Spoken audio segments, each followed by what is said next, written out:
வெண்முரசு. இமைக்கணம் 16. வாசிப்பது சந்தீப். சிகண்டியின் விழிகள் கூர்கொண்டு இளைய யாதவர் மேல் நிலைத்திருந்தன. அவர் பேசும்போது இளைய யாதவரைக் கடந்து அப்பால் சென்று பேசுவது போல் தோன்றியது. யாதவரே, எக்கணமும் எழுவேன், செயலாற்றுவேன் என்னும் இறுதிப் புள்ளியில் 100 ஆண்டுகளாக நின்றிருக்கிறது என் வாழ்க்கை, மலை விளிம்பில் காலமில்லாது நின்றிருக்கும் பாறை என. இப்புள்ளி நீண்டு முடிந்து என் வாழ்வென்றே ஆகிவிடுமென்றால் என் பிறவிக்கு என்ன பொருள்? நான் கொண்ட வஞ்சனமும் நோன்பும் இம்மண்ணில் எதன் பொருட்டு எழுந்தன என்றார். அவற்றை பொருள் கொள்ளச் செய்ய வேண்டுமென்றால் நான் பீஷ்மரை எதிர்கொள்ள வேண்டும், கொல்ல வேண்டும், அன்றேல் இறந்தழிய வேண்டும். ஆனால் அச்செயல் என் அன்னையை மீளா இருளுலகில் நிலை கொள்ளச் செய்யுமென்றால் என் வஞ்சனமும் நோன்பும் மேலும் பொருளின்மை கொள்கின்றன என்று சிகண்டி சொன்னார். என் முன் விரிந்திருக்கும் செயல் வாய்ப்புகளை உளம்பதைக்க நோக்குகிறேன். எதை செய்தால் நான் பொருள் உள்ளதை இயற்றுவேன்? என் பிறவியை நிறைவு கொண்டதாக்குவேன்?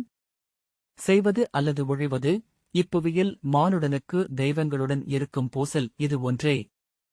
யாதவரே, இங்கே எத்தனை நூல்கள், பெருகி எழும் கொள்கைகள், சொல்லுரைத்த தத்துவங்கள், அனைத்தும் ஒன்றெனக் குவியும் மானுட கேள்வி இதுவே. மானுடன் தான் ஆற்றும் செயலை புரிந்து கொள்வது எப்படி? இங்கு வாழ்பவர்களில் மிகப் பெரும்பாலானவர்கள் காற்றில் சுழலும் காற்றாடிகள் போல செயலாற்றுபவர்கள். அறியா பெருவிசைகளுக்கு தங்களை முற்றாக கொடுத்துவிட்டவர்கள். மிகச்சிலரே தங்கள் செயல் நோக்கத்தின் தொடக்கத்தை, தங்கள் செயல் விளைவின் நெறியை அறிய விரும்புகிறார்கள். பாய்மரம் போல காற்றுக்கு தங்களை அளித்தாலும் சுக்கானை தாங்களே ஏந்த விழைகிறார்கள். மானுடர் இந்த இருவகையினர் மட்டுமே. நான் ஒவ்வொரு கணமும் செயலாற்ற விழைகிறேன். செயலை எண்ணி எண்ணி நுண்ணிதின் திட்டமிட்டு தீட்டித் தீட்டி அமர்ந்திருக்கிறேன். எனக்கான தருணம் வரும், அன்று எரிமலை என எழுவேன் என எனக்கே சொல்லிக் கொள்கிறேன். பின் இல்லை, இது வெறும் வீண்சழக்கு, என்னை நானே ஏமாற்றிக் கொள்கிறேன், இது செயலின்மையின் இனிமையில் திளைத்தல் மட்டுமே என என்னை சாட்டையால் சொடுக்கிக் கொள்கிறேன். தன்னிரக்கம் கொண்டு அழுகிறேன். தனக்குத்தானே வஞ்சனம் உரைத்து எழுகிறேன். என் முன் அக்கணம் விரியும் பொருளின்மையைக் கண்டு மீண்டும் சரிகிறேன். எனக்குத் தேவை ஒரு சிறு பிடி, ஒரு சிறு குறிப்பு. ஆம், இதுவே செயலின் பொருள் என ஒரு தெய்வம் என்னிடம் சொல்ல வேண்டும். என் காதுக்குள் அது மெல்ல முணுமுணுத்தால் போதும். எழுந்து விடுவேன். பயின்ற கலை பெருகி எழுந்து என் தோளை உயிர் கொள்ளச் செய்யும். வெல்வேன், அன்றி வீழ்வேன். இரு நிலையிலும் என் வாழ்க்கையை நிறைவு செய்தவனாவேன். ஆனால் என் உள்ளம் தேடித் தேடி சலிக்கிறது. ஒரு சிறு ஒளிக்காக. யாதவரே, தொடுவானில் துழாவும் விழியும் செவியுமாக அமர்ந்திருந்தேன் ஒரு நூற்றாண்டு. இன்றுவரையிலான மானுட வாழ்க்கை காட்டுவதொன்றே. அறிதொறும் அறியாமை கண்டு அறிய முடியாமையின் இரும்பாலான தொடுவானில் சென்று தலையறைந்து விழுந்து மடிபவர்கள்தான் அறிவு தேடுபவர்கள். நான் முழுமையை அறிய விழையவில்லை, அனைத்துக்கும் விடை தேடவில்லை. என் கைகள் ஆற்றும் செயலை மட்டும் அறிய விரும்புகிறேன். ஏனென்றால் நான் எனக்கு பொறுப்பேற்றுக் கொள்ள விழைகிறேன். அடுமறையில் சமைப்பவன்தான் இடும்பொருட்களில் எது நஞ்சென்றாவது அறிந்திருக்க வேண்டும் அல்லவா? என்னை சுற்றி அறியாமையின் பெருங்கொண்டாட்டத்தையே கண்டு கொண்டிருக்கிறேன். கூர்முள் நிறைந்த காடுகளில் வண்ணத்துப் பூச்சிகள் மென்சிறகை விரித்து காற்றலைகளில் சுழன்று ஒளியாடி மகிழ்கின்றன. அறிபவர் ஒவ்வொருவருக்கும் இருக்கும் அலைக்கழிப்புகளை நானும் அடைந்தேன். அறிவெனும் இப்பெருந்தியரை எதற்கு நான் சூடிக்கொள்ள வேண்டும்? அறியாமையில் திளைத்து மகிழ்ந்து இங்கிருந்து சென்றால் என் வாழ்க்கையில் அந்த மகிழ்ச்சியாவது எஞ்சுகிறது. அறியத் துடிப்பவன் அறிந்து நிறைவதுமில்லை, அறியாமையின் மகிழ்ச்சியும் அவனுக்கில்லை. அறிவைக் கழற்றி வீசிவிட்டு கிளம்பிவிட வேண்டுமென உளமெழாத அறிவன் இப்புவியில் இல்லை. ஆனால் நான் அறியத் தொடங்கிவிட்டேன். நான் என்றும் அது என்றும் பிரித்து நடுவே இந்த முடிவிலாப் பெருவலையை பின்னத் தொடங்கிவிட்டேன். அறியாமையையே கூட ஓர் அறிவென்றே என்னால் அடைய முடியும். அறியும் முதற்கணத்தில் அறிவது அறியாமையைத்தான். அறியாமை அளிக்கும் அச்சமும் அருவருப்புமே அறிவை நோக்கி ஓடச் செய்கின்றன. அறியாமையே அறிவுக்கு எல்லை வகுத்து வடிவளிக்கிறது. அறிவெனும் ஒளிக்கு பொருள் அளிக்கும் இருள் அது. அறிய விழைவோர் அனைவருமே ஆணவத்தாலானவர்கள். அறிவு ஆணவமென தன்னில் ஒரு பகுதியை உருமாற்றிக் கொள்கிறது. தலைப்பிரட்டையின் வால். காலம் கையும் செதிலும் சிறகுமாகி அதை உந்திச் செலுத்தி உயிரசைவு கொள்ளச் செய்வது. அறியும்தோறும் பெருகுகிறது வினாக்களின் நிறை. ஐயத்திலமைந்த அறிவு பாலை நிலத்தின் உப்புக் குடிநீர். ஐயங்கள் அனைத்தும் ஒன்றையொன்று ஊட்டி வளர்ப்பதெப்படி? அறிவு கொண்டவன் திரளாகிறான், ஐயம் கொண்டவன் தனிமை கொள்கிறான். தனிமையின் ஆற்றலால் அவன் தன்னில் இருந்து எழுந்து பேரிரு கொள்கிறான். ஐயம் கொள்வதற்கு அப்பால் இப்புவியில் அறிவுச் செயல் என ஏதும் உள்ளதா என்ன? இதன் ஓயாச் சுழலில் இருந்து எனக்கு விடுதலை இல்லை. நான் இம்மண்ணின் 8 விழுச் செல்வங்களையும் விரும்பவில்லை. புகழையும் விண்ணுலகையும் விரும்பவில்லை. அறிதலின் இன்பத்தை, துரத்தலின் விடுதலையை, உயிர்களின் இறுதி முழுமையைக் கூட விழையவில்லை. இப்பிறவியிலும் இதைக் கடந்தும் நான் அடைய விழைவதென்று ஏதுமில்லை. நான் கோருவதொன்றே, நான் செய்ய வேண்டியது ஒற்றைச் செயல். அதை அறிந்து கொண்டு ஆற்றுவதெப்படி? இச்செயலின் ஊற்றுமுகமென்ன, இலக்கென்ன, எஞ்சுவதென்ன? இவ்வொரு செயலுக்காவது நானே நெறி வகுத்தாக வேண்டும். ஐயமின்றி செயலாற்றுபவர்கள் அதிலிருந்து அறிவதையும் பெறுவதில்லை. அது பட்டுப்புழுவின் நெசவு. ஐயமில்லாது செயலாற்ற அறிவு கொண்டோரால் இயல்வதில்லை. ஓயாது ஓடும் அந்தத் தறியின் ஓடும்பாவம் பிறருக்கே அணி சமைக்கிறது. ஐயங்களை நடுவழியில் கொள்கிறார்கள் அறிஞர். அவற்றை சொற்களாக்கிக் கொள்கிறார்கள். அறிஞரும் நூலோருமாகி அனைத்து இடங்களிலும் திகழ்கிறார்கள். வாயிலிருந்து குஞ்சுகளை உமிழும் மீன் என சொற்களில் குலவரிசையை நிறுவிவிட்டு வெறுமையில் மூழ்கி சாகிறார்கள். சொன்ன சொல் இறுதி நீரென தன் வாயில் சொட்டும் பேறு பெற்ற அறிஞன் யாரேனும் இருந்திருக்கிறானா இங்கே? செயலுக்குமேல் அருமணி காக்கும் நாகமென அமைந்துள்ளது ஐயம். இன்று அத்தனை நூல்களும் ஞானியரும் மறுமொழி சொல்ல வேண்டியது இவ்வினாவுக்கே. ஐயமின்றி அறிந்து ஆற்றுவதெப்படி என்றார் சிகண்டி. அத்தனை பொழுதும் அவர் பேசியதாகத் தோன்றவில்லை. அவருடைய எண்ணங்கள் இளைய யாதவரை நோக்கி அறியா நுண்பாதையொன்றினூடாக ஒழுகிச் சென்றடைந்தன. சொல்லி நிறையாமல் சொல் முடிந்து அவர் பெருமூச்சு விட்டார். உடற்தசைகள் தொய்ந்தன. ஆனால் விழி மாறா நோக்கு கொண்டிருந்தது. சிகண்டியின் அசையா விழிகளை நோக்கியபடி இளைய யாதவர் சொன்னார், பாஞ்சாலரே, எது செயல் எது செயல் அல்ல என்ற வினாவுக்கு முன் ஞானியரும் உளமயக்கு கொள்கிறார்கள். அறிபவர்களுக்கு செயலின் இயல்பு தெரிந்திருக்க வேண்டும். அதற்கும் மேலாக செயற்கேட்டின் இயல்பு தெரிந்திருக்க வேண்டும். செயலின்மையை மேலும் நுணுகியறிந்திருக்க வேண்டும். செயலின் வழி மிகவும் இடர்மிக்கது. எளிதில் எண்ணி எய்த முடியாதது. இந்த நைமிஷாரண்யத்திலமர்ந்து 2 நாட்களாக செயலைப் பற்றியே சொல்லாடிக் கொண்டிருக்கிறேன். செயலின் விளைவை அஞ்சியவராக அங்கநாட்டரசர் இங்கு வந்தார். அவருக்கு செயல் எனும் போரைப் பற்றி சொன்னேன். செயல்மேல் தயக்கம் கொண்டவராக பீஷ்மர் நேற்று வந்தார். அவருக்கு செயலெனும் யோகத்தைப் பற்றி சொன்னேன். எய்துவனவற்றை அங்கருக்கும் இயற்றுவதன் முழுமையைப் பற்றி பீஷ்மருக்கும் கூறினேன். பாஞ்சாலரே, செயல்மேல் ஐயம் கொண்டவராக நீர் வந்திருக்கிறீர். செயலெனும் அறிதலைப் பற்றி வினவுகிறீர். தழல்தான் தொடும் அனைத்தையும் தான் என்றே ஆக்கிவிடுகிறது. அறிவு அனைத்தையும் அறிவென்றாக்குகிறது. தழல் தூயது, ஒளி கொண்டது. அனைத்தையும் தழலாக்குவதையே வேள்வி என்கிறோம்.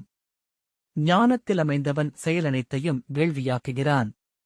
சிலர் அனலில் வேள்வி செய்கிறார்கள். சிலர் அலகிலா அனலை ஓம்புகிறார்கள். அவர்களையே ஞானிகள் என்கிறோம். எது பிற அனைத்தும் தானே எனக் காட்டுகிறதோ, பிற அனைத்துக்கும் மாற்றெனதான் நின்று கொள்கிறதோ அதுவே அறிவு. விதையை தன் தோளிலேற்றிக் கொண்டு முளைத்தெழுகிறது சிறு செடி. நோக்குபவனாக தான் ஆகும் ஆடி. அறிபவன் அறிவே அனைத்துமென்றும் அதில்தான் ஒரு துளியே என்றும் உணர்கிறான். அறிபவனை அறிவென்றாக்குவதே அறிவு. முழுமையற்றது அறிவல்ல, அறிவனைத்தும் முழுமையின் ஒரு துளியே. அனைத்து நீர்த்துளிகளும் கடல் நோக்கியவையே. முழுமை தேடும் செயல்களெல்லாம் வேள்விகளே. ஆனால் பொருட்களால் ஆற்றப்படும் வேள்விகளை விட அறிவால் இயற்றப்படும் வேள்வி சிறந்தது. அனைத்துச் செயல்களும் அறிவுச் செயல்பாடுகளே. நதியை விட முகில் விரைவு கொண்டது. விண்ணில் அலையும் கடல்கள் எடையற்றவை. அறிவின் பாதை பயின்று மேம்பட்டு அடைய வேண்டியது. நீந்தியபடியே பிறக்கின்றன மீன்கள். பிறந்ததுமே ஓடுகின்றன கால்கள் கொண்டவை. பறவை குஞ்சு அன்னையிடமிருந்தே சிறகுகளைப் பற்றி அறிகிறது. சிறகுகளினூடாக வானை பயில்கிறது. நீந்தியும் ஓடியும் தாவியும் கற்றவற்றைக் கொண்டே உயிர்கள் பறவைகளாயின. வணங்கியும் 8 திசையும் வினாவிழப்பியும் தொண்டு செய்தும் அறிந்து கொள்க. உண்மை காணும் ஞானிகளே உமக்கு ஞானத்தை அளிக்கவியலும். ஞானத்தை அடைந்த பின்னர் இந்த ஐயங்கள் இயல்பாக அழிந்துவிடும். அனைத்து உயிர்களையும் உம்முள்ளே காணச் செய்வதே அறிவு. எனவே அனைத்துக்கும் விடையென்றாகி நின்றிருப்பதே அதன் இயல்பு. பழி, இழிவு, துயர் எனும் 3 கடல்களை கடக்கச் செய்யும் பெருங்கலம் ஞானம். வெளிவரியும் புலன்களை உள்நோக்கி தொகுத்துக் கொண்டு துயிலிலும் ஒலிக்கு அசையும் பூனைச் செவியென உளம் கூர்ந்திருப்பவன் ஞானத்தை அடைகிறான். ஞானம் அமைதியை அளிக்கிறது. ஐயம் கொண்டவனுக்கு செயல் இல்லை. செயலில் திரள்வதே ஞானம். ஞானமில்லையேல் ஐயம் அழிவதில்லை. ஐயம் கொண்டவனுக்கு இவ்வுலகில் எதுவுமில்லை, மாற்றுலகுகளிலும் எஞ்சுவதேதுமில்லை. அனைத்தையும் ஐயப்படுபவன் தனக்குத்தானே விலங்குகளை பூட்டிக் கொள்பவன். ஐயம் அறிவின் பொருட்டே எழவேண்டும். விடையின் பொருட்டு மட்டுமே வினா எழவேண்டும். வினாவுக்குள் விடையின் வடிவம் இலக்கும் பொதிந்திருக்கின்றன. அறிவின் மீதான நம்பிக்கையையே அறிபவனின் அனைத்து ஐயங்களும் வெளிப்படுத்துகின்றன. அறிவை நம்பி ஐயங்களை எதிர்கொள்பவன் தன்னை மீட்டுக் கொள்கிறான். ஐயத்தை நம்பி அறிவை எதிர்கொள்பவன் ஐயத்தையே பெருக்கிக் கொள்கிறான். விடை தேடுவதென்பது கேள்விகளை மேலும் மேலும் கூர்ந்து தெளிவுபடுத்திக் கொள்வது மட்டுமே. ஐயங்களை கூர்ந்து நோக்கி உறுதிகளை சென்றடையலாம். வலையைக் கட்டும் சிலந்தி இரை சிக்கிக் கொண்டதும் கண்ணிகளை தானே அறுத்துவிடுகிறது. ஐயம் கொள்பவன் தன் ஐயம் குறித்து பெருமிதம் கொள்வதே அறிதலின் பாதையின் பெரும்புதைகுழி. ஐயப்படுதல் என்பது ஓர் அறிவு நிலை அல்ல. ஐயம் அறிவின் கருவியும் அல்ல. அறிதலின் ஏதேனும் ஒரு படியில் நின்றிருப்பதே அறிவு நிலை எனப்படும். ஐயம் அறிவில்லா நிலை மட்டுமே. அறிவின்மையை அறிவு விழைகிறது. தான் பெய்தமையும் கலம் அது என்பதனால். புறத்தை நோக்கி ஐயப்படுபவன் அறிவன் அல்லன். தன்னுள் ஐயம் எழ அதை ஊர்தி எனக் கொண்டு முன் செல்பவனே அறிவை நாடுபவன். பிறர் அடைந்தவற்றின் மேல் ஐயம் கொள்வதென்பது கங்கை பேரலைகளை எதிர்த்து நீந்துவது. சொல்லுக்கு சொல்வைப்பது சொல்லை மறுப்பது மட்டுமே. வெற்றுச் சொல்லில் மகிழ்வதே அறிவு நாடுபவனின் இருட்டரை. ஐயத்தைக் கருவியாகக் கொண்டவன் எதிரொலிகள் மட்டுமே நிறைந்திருக்கும் கூரைக்கு வடு போன்றவன். அவன் கொள்ளும் அமைதியும் ஓசைகளாலானதே. அறிவின் ஆணவம் மேலும் அறியவே வைக்கும். அறிவுத்தேடல்லாத செயல்களை விலக்கும். ஆனால் அறிந்தவற்றைச் சூழ்ந்த வேலி என்றாகி அறிவை ஆழமையென திரட்டி நிறுத்தி மேலும் செல்வதைத் தடுக்கும் என்பதனால் செல்லும் தோறும் விலக்க வேண்டியது அது. ஐயத்தின் ஆணவமோ தொடங்கும்போது களையப்பட வேண்டியது. எல்லா அறிவும் தன்னுள் உறையும் அறியாமைக்கு எதிரான போரே. தன்னுள் ஐயம் கொண்டவன் அறிந்து கொள்ளக்கூடும். ஐயத்தைக் கவசமென்றும் வாளென்றும் கொண்டவன் வெல்லப்படுவதே இல்லை. தன்னைவிடப் பெரியவற்றால் வெல்லப்படுவதே கல்வி என்பது. பாஞ்சாலரே, 100 ஆண்டுகள் நீங்கள் அமர்ந்தது ஐயத்தை பீடமெனக் கொண்டமையால்தான். சொல்லை தவமெனக் கொள்பவன் சொல் பெருக்குகிறான். ஐயத்தை தவமெனக் கொள்பவன் ஐயத்தையே பெருக்குகிறான். அடைய வேண்டியவற்றை தவம் செய்பவனே சென்றடைகிறான். பாஞ்சாலரே, பெருநதியின் நீர்ப்படலத்தில் விளையாடும் நீர்ச்சறுக்கிப் பூச்சிகள் நீரிலிருந்து விடுபட்டவை. அவை மூழ்குவதோ அலைக்கழிவதோ ஒழுகுவதோ இல்லை. நோக்குக, அவை நதியை அறிவதுமில்லை. சிகண்டி சினத்துடன் எழுந்து, நான் என் வினாக்கள் மறுக்கப்படுவதற்காக இங்கு வரவில்லை, எனக்கான விடைகளைக் கேட்டு வந்தேன் என்றார். நீங்கள் ஒரு வினாவில் நிலை கொள்ளவில்லை, பாஞ்சாலரே, வினாக்களினூடாக ஒழுகிச் சென்றீர்கள் என்றார் இளைய யாதவர். சிகண்டி சீற்றம் குறையாமல் குரலை மட்டும் உறுதியாக்கி, சரி, நான் அனைத்தையும் இப்படி சுருக்குகிறேன். நான் எனக்கென நோற்ற செயலை செய்வதா வேண்டாமா? அதை செய் என எனக்கு உறுதி சொல்லும் அறிவு எது என்றார். சற்று குனிந்து, ஒரு செயலுக்கு உறுதியளிக்கும் அறிவு அனைத்துச் செயலுக்கும் உறுதி என்றமையும் என நான் அறிவேன் என்றார். இளைய யாதவர், நீர் அதை அன்னையிடமே கேட்கலாம் என்றார். சிகண்டி கூர்ந்து நோக்கிக் கொண்டு நின்றார். அமர்க என்றார் இளைய யாதவர். சிகண்டி அமர்ந்தார். உங்கள் அன்னையை உங்களுக்கு காட்டுகிறேன் என்றபடி எழுந்த இளைய யாதவர் சிறிய மரக்குப்பறையில் நீருடன் வந்தார். அதை சிகண்டியின் முன்வைத்து, நோக்குக என்றார். சிகண்டி தன் முகத்தை அதில் பார்த்தார். நீங்கள் சந்திக்க விழைபவரை எண்ணிக்கொள்க. அவர் இங்கே தோன்றுவார் என்றார் இளைய யாதவர். சிகண்டி அந்த நீர்வட்டத்தை நோக்கிக் கொண்டிருந்தார். அகல்சுடரின் செவ்வொளி படர்ந்த அவர் முகம் அதிலிருந்து ஐயத்துடன், குழப்பத்துடன் நோக்கிக் கொண்டிருந்தது. அன்னையே என அவர் அழைத்தார். அன்னையே, அன்னையே, அன்னையே என்று உள்ளம் ஒலிக்க அமைந்திருந்தார். விழி விலகவில்லை என்றாலும் ஒரு கணம் மயங்கி பிறிதொன்றாவதை தவறவிட்டார். அங்கே அம்பையின் முகம் தெளிந்து வந்தது. அவளுடன் அவர் தனித்திருந்தார். அம்பை புன்னகைத்து, வருக என கை நீட்டினாள். அன்னையே என சிகண்டி கண்ணீருடன் விம்மினார். அருகணைக, மைந்தா என அம்பை அழைத்தாள்.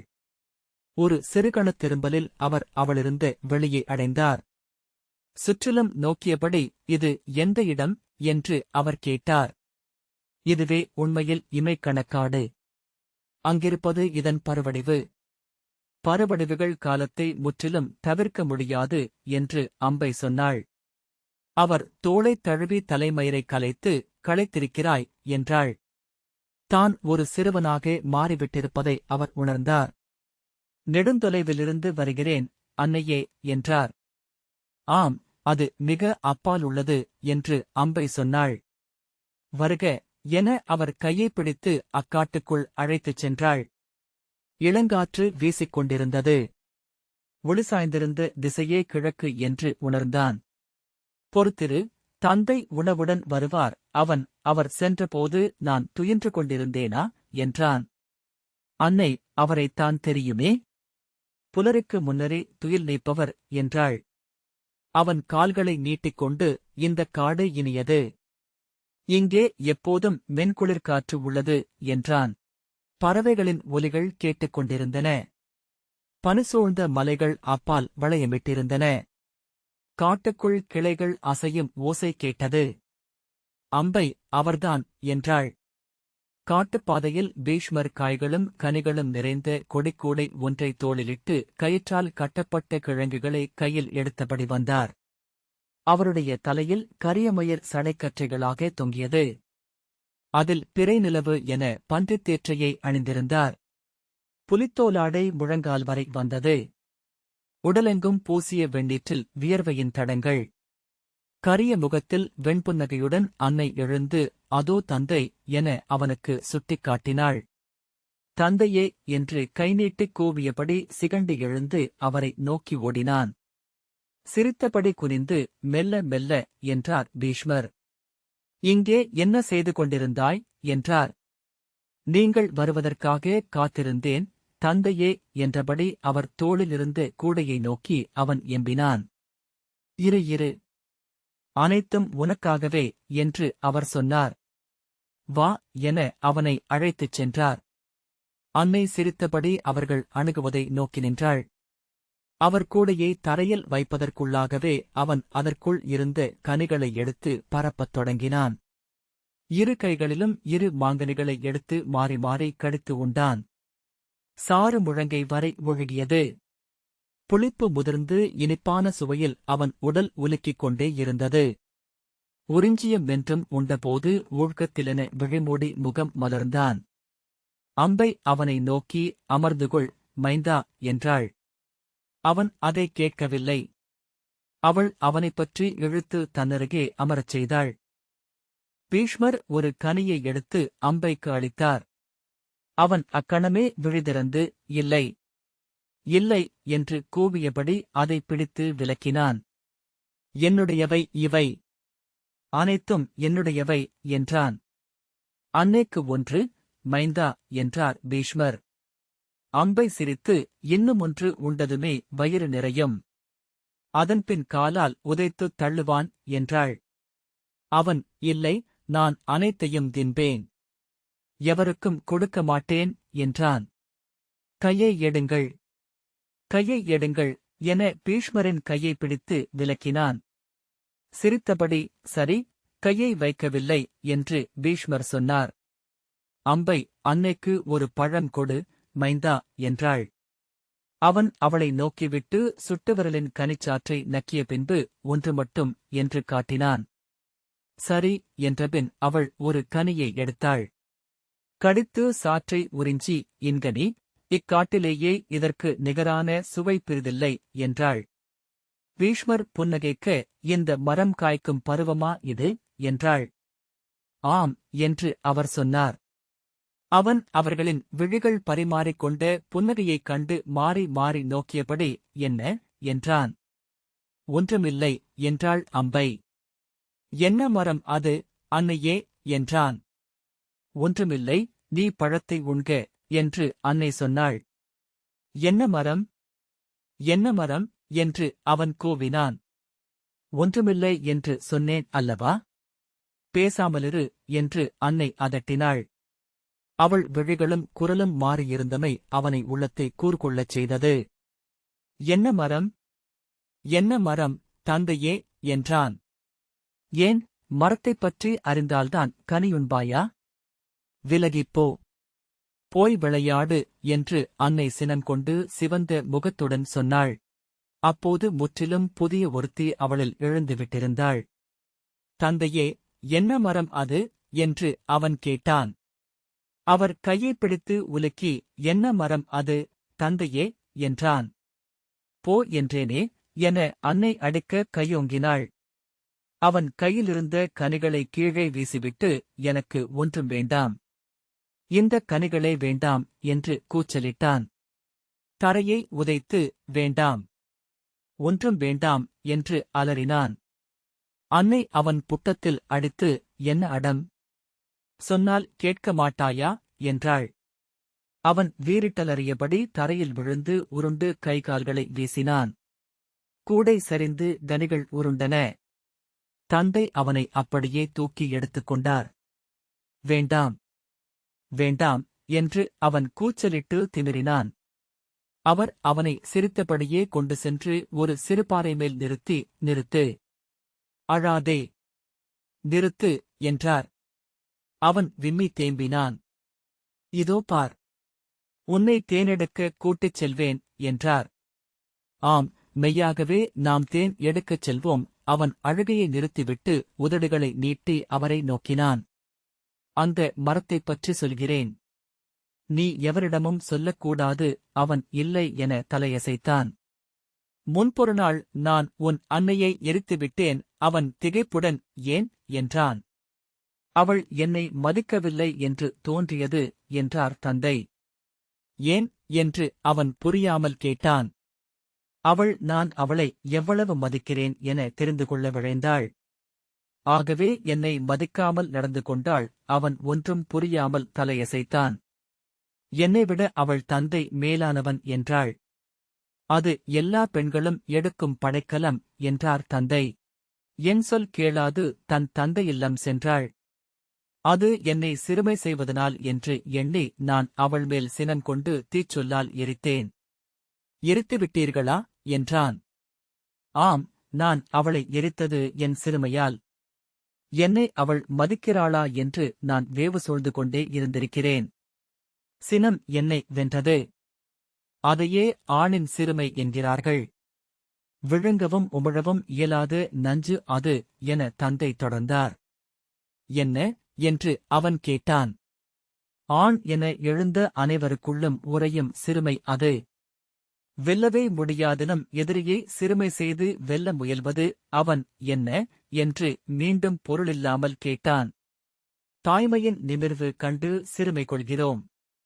தாய்மையின் கனிவை பயன்படுத்தி சிறுமை செய்கிறோம். அவன் அன்னையா என்றான். உன் அன்னைதான் இந்த காடு என்று வைத்துக்கொள். அப்படியென்றால் நான் யார் என்றார் தந்தை. யார் என்று அவன் கேட்டான். வானிலிருந்து வரும் இடி, மின்னல், மழை, அவ்வளவுதான். அன்னைதான் எப்போதுமிருப்பவள். இங்குள்ள செடிகளும் கொடிகளும் விலங்குகளும் சிற்றுயிர்களும் எல்லாம் அவளுடையவை. அதை அறிந்திருப்பதனால்தான் ஆணில் அந்தச் சிறுமை எழுகிறது. மின்னலால் சிலபோது காடு பற்றிக் கொள்கிறது என்றார் தந்தை. அவன் ஆர்வமிழந்து தொலைவில் அன்னை கனிகளை எடுத்து கூடையில் வைப்பதைப் பார்த்தான். என் கனிகள், நான் அவற்றை உண்பேன் என்றான். உன் அன்னையை எரித்த பின்னர் நான் அனைத்தையும் உணர்ந்தேன். என் ஆற்றல்கள் அனைத்தையும் இழந்து பொருளற்றவன் ஆனேன். இந்த மலையுச்சியில் அமர்ந்து தவம் செய்தேன். என் உள்ளத்தில் எஞ்சிய அவளுருவிலிருந்து மெல்ல மெல்ல அவளை மீட்டெடுத்தேன். அவள் எரிந்தெழுந்த சாம்பலில் இருந்து ஒரு மரம் முளைத்து என் அருகே நின்றது. வேர்முதல் தேன் வரை கசப்பு நிறைந்த மரம். அதன் கனிகள் கசந்தன. பின்னர் காலப்போக்கில் இனிமை கொண்டன. அவையே இந்த கனிகள். போதுமா? அவன் தலையசைத்தான். வா, மைந்தருக்கு மேலும் இனியவை அக்கனிகள் என பீஷ்மர் அவன் கையைப் பற்றி அழைத்து வந்தார். அவனுக்கு சொல்லிவிட்டேன் என்றார். அவனுக்கு என்ன தெரியும் என்றாள் அம்பை. அவனுக்கு உரிய போதில் நினைவுக்கு வரும் என்றார். அவன் அன்னையை நோக்கிய பின் நீங்கள் தந்தையை தீச்சொல்லிட்டதுண்டா என்றான். அன்னை புன்னகைத்து ஒரு கனியை எடுத்து அவனிடம் கொடுத்து உண்க என்றாள். அன்னையே என அவன் தொடங்க உண்க என்றபின் இன்னொரு கனியை எடுத்து தந்தையிடம் அளித்தாள். அவன் அக்கனியை புதிய சுவையுடன் உண்டான். அதற்குள் எங்கோ கசப்பு இருந்திருக்கிறது. இன்னொரு கனியை எடுத்து உண்ணப் புகுந்தபோது ஏப்பம் வந்தது. அதிலிருந்த மணம் கசப்பை நினைவூட்டியது. அந்தக் கசப்பே மணமென்று ஒரு மாறி இனிமையுடன் கலந்திருக்கிறது என நினைத்தான். இனிமையை மேலும் இனிதாக்குகிறது அது. அன்னையும் தந்தையும் தாழ்ந்த குரலில் உதிரிச் சொற்களில் உரையாடிக் கொண்டிருப்பதை, அவர்களின் விழிகள் பிரிதொன்று உரைப்பதை நோக்கினான். அவன் எவரோ தன்னை அழைப்பதைக் கேட்டான். யார் என்றான். பீஷ்மர் என்ன என்றார். அவர் என அவன் சுட்டிக்காட்டினான். அம்பை அங்கே நோக்கிவிட்டு என்ன காட்டுகிறான் என்றாள். குழவியரின் விழிகள் விழைவனக் காண்பவை என்ற பீஷ்மர் அவனிடம் அங்கே ஒன்றுமில்லை உண்க என்றார். அவன் பாதி உண்ட மாம்பழங்களை வீசிவிட்டு இன்னும் 2 எடுத்துக்கொண்டான். பாஞ்சாலரே என்னும் அழைப்பை கேட்டான். அழைக்கிறார்கள் என்றான். ஒன்றுமில்லை உண்க என்றாள் அம்பை. பாஞ்சாலரே என்னும் அழைப்பில் சிகண்டி மீண்டு வந்தார். எதிரே அமர்ந்திருந்த இளைய யாதவர் கேட்டீர்களா என்றார். எதை என்று சிகண்டி கேட்டார். அன்னையின் விருப்பம் என்ன என்று என்றார் இளைய யாதவர். கேட்க வேண்டியது இல்லை யாதவரே, அது ஆணும் பெண்ணும் ஆடும் கூத்தின் ஒரு தருணம். பெண்ணை ஆண் கொல்கிறான், ஆணை பெண் உண்கிறாள். அவன் உடலின் பகுதி என்றாகிறாள். அவள் வயிற்றில் அவன் கருவாகிறான் என்றார் சிகண்டி. மலர்ந்த முகத்துடன் நான் செய்வதென்ன என்று தெளிந்தேன் என்று சொல்லி கைகளை விரித்தார். இந்த வாசிப்பை கேட்டதற்கு நன்றி.